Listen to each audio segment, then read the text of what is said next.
The last time you were here, I believed that you testified that you had diagnosed Ms. Hurd with PTSD before you gave the gold standard CAPS-5 test.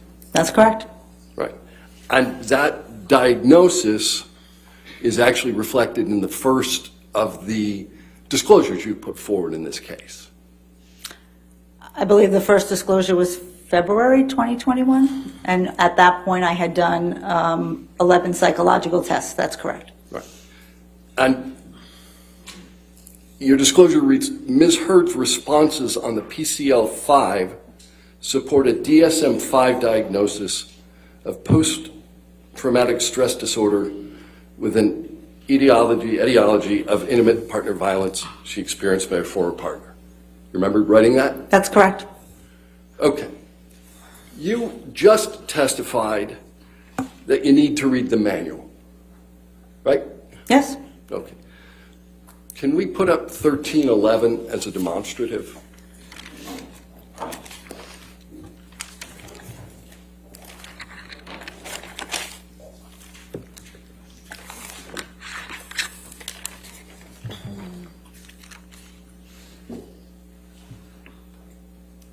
Any objection to 1311? I don't know what it is, Your Honor. All right, if you want to May leave. we approach? You want to approach? Tom.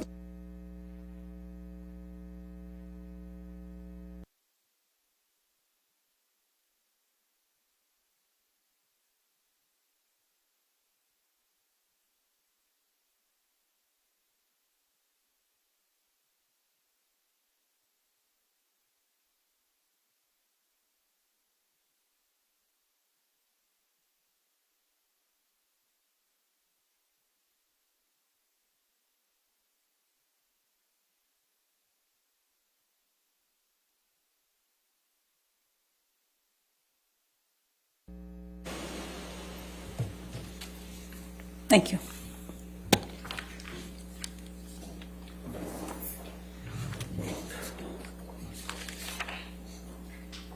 I don't see this in my document either. They're getting the right one up. Yeah, we got it up. Let's use 1312. 1312, okay. And that, any objection to that demonstrative? No, Your Honor. Okay, 1312 can be published to the jury. Dr. Hughes, do you recognize what the National Center for PTSD is? What it is? Yeah. Yes, I do. And they publish the PTSD checklist for DSM-5, That's correct. that what we've been calling the PCL-5. Correct.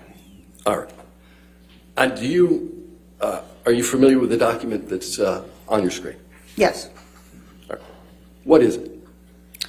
It's the instruction manual to how to administer the PCL-5. Okay. I'd like to move for the admission of 1312. Any objection to 1312 coming into evidence? All right, 1312 in evidence. All right. Can we go to the second page?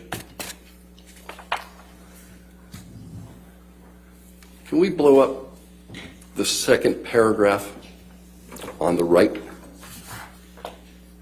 That's the PCL-5 should not be used as a standalone diagnostic tool. When considering a diagnosis, the clinician will still need to use clinical interviewing skills and a recommended structured interview, e.g., the CAPS-5, to determine a diagnosis, correct? That's what the manual says.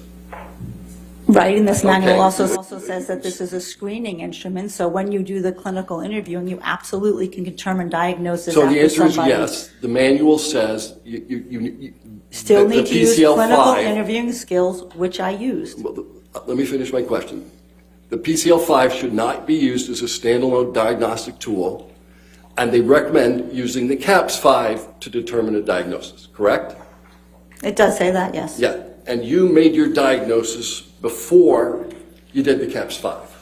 I made my diagnosis doing clinical interviewing and 11 other psychological tests that supported diagnosis of PTSD and symptomatology consistent with PTSD. Okay. You said that we should read the manual. Would you also agree with me that we need to read the directions? on these tests? Sure. Okay.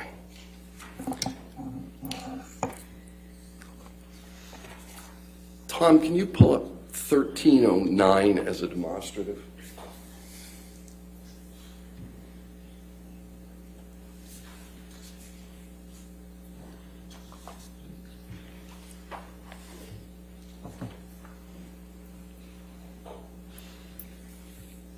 Yes, sir. Thank you.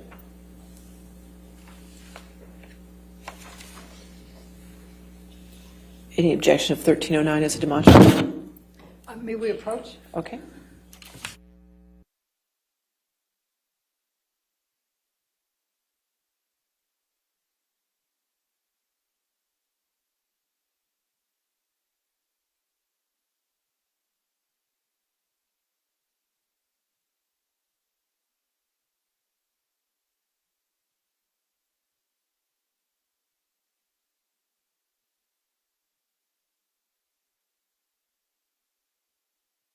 Nine and publish the jury as demonstrative.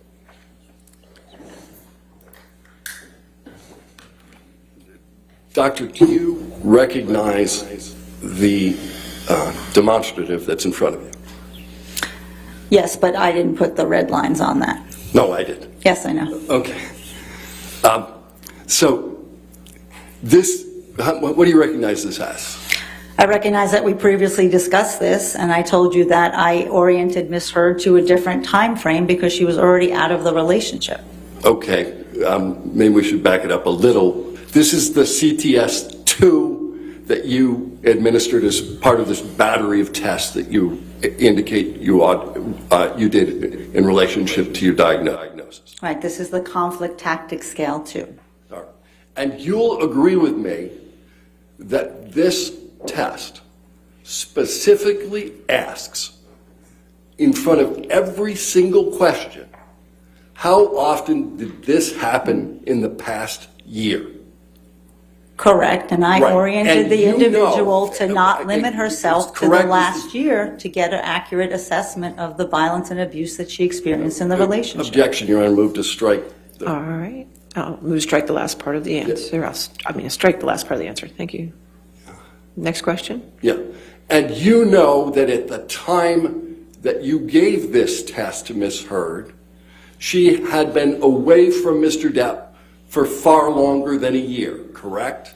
Which is why I oriented her to a different Yes or no, time ma'am? frame in answering the questions. Doctor, yes or no? So, of course, Okay, you knew she was gone for more than a year. of course. All right.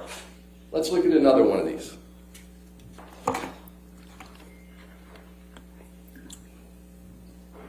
You talked about the danger, I'm sorry. You talked about the danger assessment test. That's correct. All right.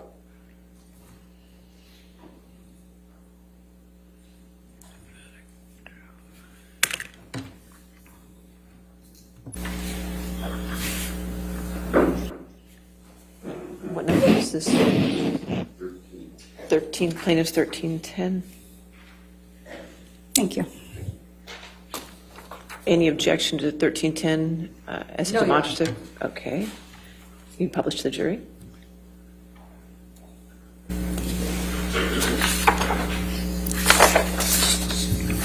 Dr. Hughes, this is a blank form, but this is the danger assessment test that you also gave to Ms. Hurd, correct? I didn't give it to her. I filled it out based on the data that was provided to me. Oh, so you asked her the questions and then you filled it in. It was somewhat collaborative. Okay. Can we blow up the second full paragraph?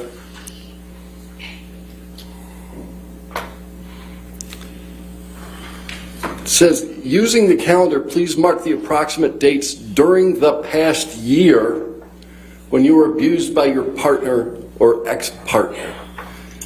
You didn't use any calendar, did you? I did not use a calendar because she was already out of the relationship. As I said, these are static risk factors, so they don't change. So I But these oriented her to the exams- time of the relationship. Ma'am, it's fair to say that this examination that you gave specifically indicates that you were supposed to look over the past year. And you, That's not the one, language? no, that's one administration. People use this instrument for if you're in an acute situation in a relationship, trying to get a better assessment of the current behaviors. We can use it retrospectively, like I just stated, and in homicides and looking back about what are the serious risk factors that were in this relationship. I didn't ask you about anything other than, don't the instructions limit this test to the previous year? You can give this test not only on the previous Nope, asking year, you about the instructions. but I'm telling you how the test is administered in clinical practice and in forensic practice. And opposing counsel can come up and ask questions about it. I'm asking you about the instructions. And the instructions say, look over the past year. Yeah, on this, yes, that it says that. And you had actual knowledge when you gave the test that Mr. Depp was gone way more than a year before this test. That is correct. Right. All right. Let's look at more instructions. Can we look at 1247, which is already in evidence?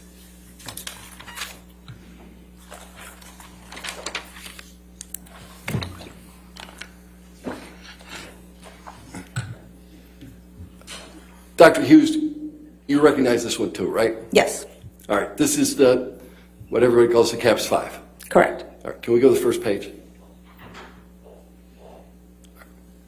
Let's blow up the instructions.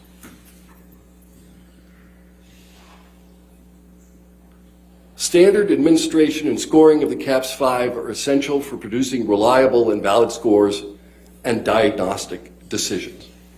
Correct? Correct. And you know you have to do this in a standardized way because it is the first instruction, correct? Correct. Can we go to the next page? One more. Oh, wait. That's good. This is a page on scoring, and we talked about this last time. Yes. You score these tests by frequency and intensity. Correct. And you'll remember that in every single instance that you were asked to fill in the blank about frequency, you failed to do so, correct? That's not correct. Oh, you filled in any blank on this form with respect to frequency? I filled in the frequency on the side of the caps where I am actually scoring the caps. No, I asked Where it's you whether relevant. you filled in a single blank on this form with respect to frequency. Is the answer to that yes or no? I don't know what you mean, a single blank. All right, let's keep going. All right, we'll stay at this page for a second. This is the very first box you're asked to fill in as to, I think, a fairly fundamental question, right? What happened?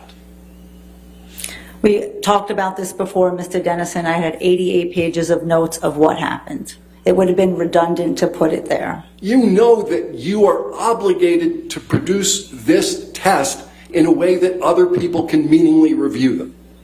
Yes? The people in this case who are meaningfully reviewing them have my 88 pages of notes. All right, but you chose to put absolutely nothing in the box, the standardized box, that said what happened. You don't have to put it in the box if you have it somewhere else. It's not Because a, this if is it's not not a standardized test? Well, if it's not a research instrument that is used for research, if you're using it for a clinical diagnostic purpose, no, you don't. If you have that data elsewhere. Okay, let's go another page or so. All right, let's go another one. All right, let's look at item 4B4. And I asked you filled in the blank about frequency. And there's a blank in many of these items that asks number of times. You didn't fill a single one of them in, did you? Right, because I filled them on the right side of the instrument where I am scoring it. And that is the way that you believe that you followed the instructions of a standardized test. Yes, correct. No further questions. All right, redirect. Very briefly. term